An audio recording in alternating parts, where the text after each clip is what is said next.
Alright, so what's the plan? Rylan demanded, slamming his hands down on the dorm table for dramatic effect. Trying not to get stalked by the headmaster? Lilith said sarcastically.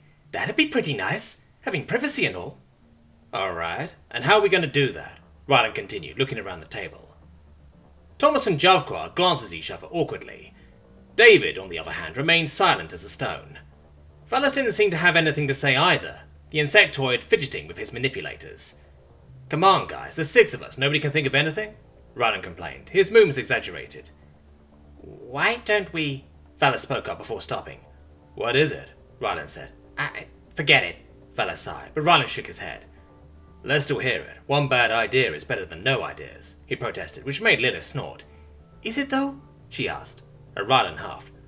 Well, I was going to suggest that because the cameras will have their footage sent to the headmaster, we need to enter his apartment floor to try and find the video files in his device, Valis explained. Then we'll have proof that he was watching us, and we can act from there. There was a pause at the table as everyone considered Valis's plan. They were all suddenly pulled out of their thoughts by a rather loud sigh of annoyance. Thomas let the last bit of air out from his lungs as the group turned to him. That still doesn't change the fact that we're illegally obtaining this info, he said, exasperation clear in his voice. Well, if you think about it, our human nations won't really care how we got the info. They'd probably just say it's classified if anyone asked. As long as we manage to prove to them that this is going on, they'll be on our side, Lilith said thoughtfully. Moments of agreement bounced back and forth between the group. But can you do it? Thomas asked. I don't know, Valis admitted. I noticed that the headmaster's been staying inside a lot. We'll need a distraction, he said. There was silence at the table once more before Rylan broke it. I got it, he declared, his gold eyes sparkling with energy. Okay, so, Valis, you'll distract the headmaster by getting him to meet up with you, Rylan said. But then who will sneak in? Javka asked, confused. Rylan smiled. Us, of course, he said confidently. What? Us? How are we going to do that? Lilith demanded. For a split second, it seemed like the plan had fallen apart, but Rylan still seemed confident, grinning mischievously. You guys know the tall man in a code trick? He asked. The tall man in a code trick? Are you serious? That's never going to work, Lilith said, folding her arms. And why not? I can already picture it. Valis distracts the headmaster, Thomas and Javquar go on lookout, me and David do the code trick, and you sit pretty, Rylan argued. These seniors aren't blind or stupid. That's never going to work. You'd better give me an actual job. I'm not going to sit by and do nothing, Lilith retorted, her lip twitching slightly to show some teeth.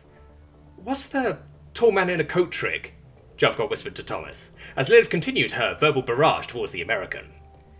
It's when one person goes on another person's shoulders, and then the two wear a large coat to pretend to be one person. Normally it wouldn't work, Thomas said, as he chuckled at the thought. But in this situation, it just might, because we're short compared to the average Xeno, Thomas explained. He seriously doubted that it would work, that Rylan and David could somehow pass as one Xeno. But at the same time... This is the stupidest thing I've ever done, David's muffled voice grumbled. Below him, Rylan muttered a few choice words before continuing forward. Well, at least you're not the one sweating their ass off in a sweaty trench coat while carrying a knockoff hobbit. Fuck, it's hot in here, Rylan muttered, as he all but stumbled into the school staff dormitory building. It was your idea, Ashlo. You're going to have to deal with it, David muttered, amusement barely evident from his monotone voice. Yeah, Rylan grumbled, his voice barely audible. He was more annoyed at himself than at his short yet heavy friend. What the hell was I thinking? He wondered. David had to stop himself from chuckling as he watched the school staff stare in confusion as they said goodbye, swaying like a tree in the breeze. What species are they? He heard one teacher whisper to another, who whispered back, I don't know. David had readily assumed that they wouldn't be able to pass as one Xeno, but was comically surprised to find out that all the school staff were too bewildered to do anything about them, reluctantly accepting the bizarre, long-legged and short-armed beings staggering around drunkenly. He wasn't usually one for humour. He was German after all, but as of now he was finding it hard to hold a straight face.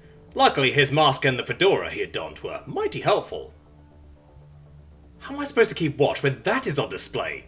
Thomas exclaimed, as he watched the spectacle from a distance. Even though he tried to muffle his laughter, it was still easily heard by his reptilian partner. Well, I can't lie, it is kind of funny, I'm just more impressed by their balance, Javka remarked, somehow straight-faced. Looking over to her boyfriend, she was amused to see his face become strained and red in an effort to not draw attention to the two of them. Just a bit earlier on the comms, they had heard Velas get the Headmaster into a full-on villain monologue, as dumb as that sounded. Thankfully, Velas had had the foresight to activate an audio recorder function on his datapad.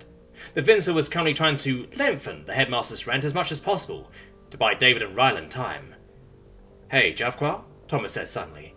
Yeah? She replied, looking over to her little heat pillow. Wanna have a movie night, just you and me? He asked, fidgeting slightly.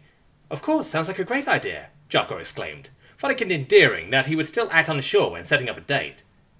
Even with all that was going on, he would find ways to keep her happy, and she loved him for it. Sighing in relief, Thomas looked back to the ongoing scene, a lopsided smirk on his face. As David guided Rylan through the staff apartment's hallways, he momentarily zoned out, thinking of how ridiculous this situation was, and before he could snap back to reality, it was too late. Rylan walked straight into the elevator doors, a loud thud and a grunt of pain reverberating throughout the apartment lobby. David was sure everyone was staring at them. You dickhead, Rylan hissed, barely audible. David ignored the comment, reaching down for the elevator button. Realizing that he couldn't reach it, he told Rylan to do it. I'm supposed to be the legs, you idiot, Rylan whispered. Well, now you're the legs and arms, David replied. Reluctantly, Rylan reached out and pressed the elevator button. Seriously, what species is that? The same staff member whispered behind them. I don't know, the same coworker replied. After what seemed like hours, the elevator doors opened, and the two hurried inside, letting out sighs of relief when the doors closed. Get off, my back feels like it's gonna break, Rylan demanded, huffing and puffing. What if the elevator doors open? David said, warily focusing on the doors in front of them. Let me get caught, I guess, but I live, Rylan spat. Without any further word, David leapt off his back, landing with a heavy thud on the floor. The massive trench coat caught in his legs and made him lose his balance momentarily, but luckily, he didn't trip and fall. What are your biotics for if you can barely carry me? David asked, his head tilted slightly to the side as he looked over to his taller companion. They're not augmentations, they're natural replacements for my back and limbs that were... I don't want to talk about it, Rylan replied softly, staring down at the floor. David sighed in response. Sorry I brought it up. Well, when it comes to the shitty pass, I guess that makes two of us. There was a pause before he spoke again. Well, this got depressing. Just... sorry, the German replied, earnestly. It's all good, you didn't know, Rylan replied, a soft melancholy smirk on his face. David brought up his fist, expecting Rylan to bump it. In response, the American raised his fist as well, high above David's head. You bastard, David grumbled, as Rylan began laughing. He was smiling underneath his mask, but Rylan didn't need to know that. The two of them then began getting back into their costume, a tense, nervous atmosphere in the air. They hoped that the elevator doors wouldn't suddenly slide open, getting them caught. But miraculously, they didn't, their cylindrical pod giving a heavy chirp as it reached the Headmaster's floor without stopping once. Goose-stepping into the corridor, the two boys looked up warily. Are there security cameras? David whispered harshly. Smirking in response, Rylan chuckled. The bird-brain bastard is too full of himself to think that he needs them. At least that's how Velas explained it. He explained. David only raised his brows in response, hidden behind his helmet. Using the lower gravity to his advantage, he backflipped off of Rylan's shoulders. As David was about to smirk in satisfaction, he realized he had overextended the flip. There was a loud clang as he drove his face into the floor. Are you an idiot? Rylan sighed, pinching the bridge of his nose. David only groaned in response. Seriously, don't do that. You could have broken your neck. Rylan offered David a hand, which he took. Was that supposed to be a backflip? He asked incredulously, as David slowly stood up. That was... stupid.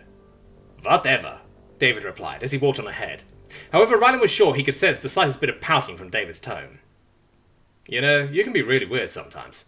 Scratch that all the time, Rylan murmured, as they reached the first door in the long hall. He warily looked behind him towards the elevator. They'd have to be quick. Velas couldn't install the Headmaster forever, and he definitely didn't want to be anywhere near the staff apartment when the Magister returned. And why not? I can picture it already.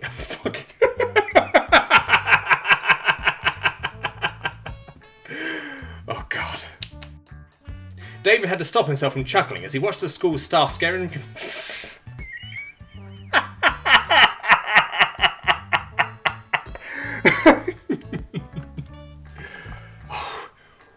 Okay.